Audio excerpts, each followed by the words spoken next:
Practically every day you read in the papers or hear on TV all about hospital discharge backlogs and shortages of beds in care homes.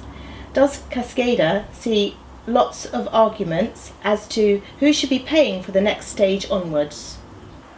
Yes, a great deal of issues arise out of that particular problem. I think there's almost a deliberate fog going on out there as between what we call beds and what the names of the beds signify.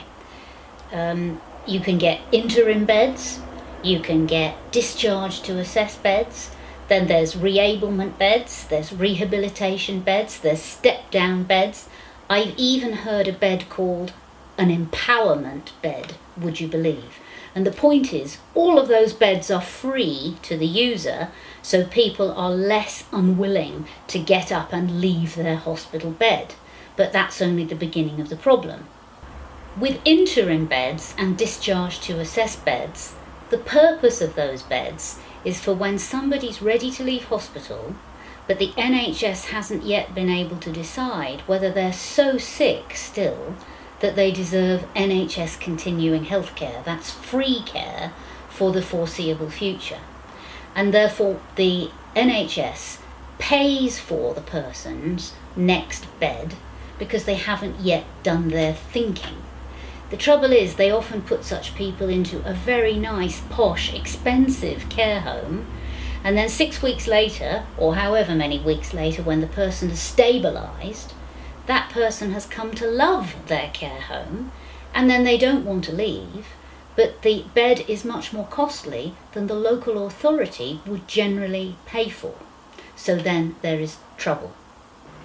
If you compare that with rehab beds are meant to be paid for by the NHS before somebody is even assessed for continuing healthcare. And rehab is all about the concept of them recovering to a plateau sort of a level, at which point their long-term care can be sorted out. That sounds terribly like a reablement bed.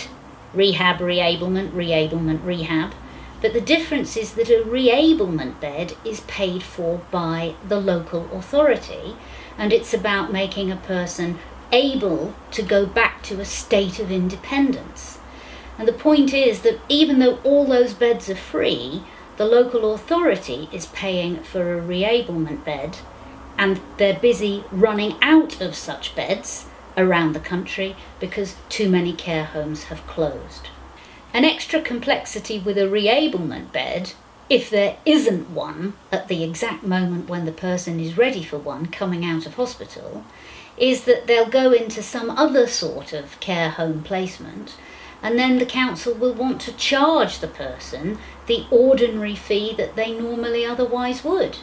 And yet, if it had been a reablement bed, it would have been free for the first 6 weeks.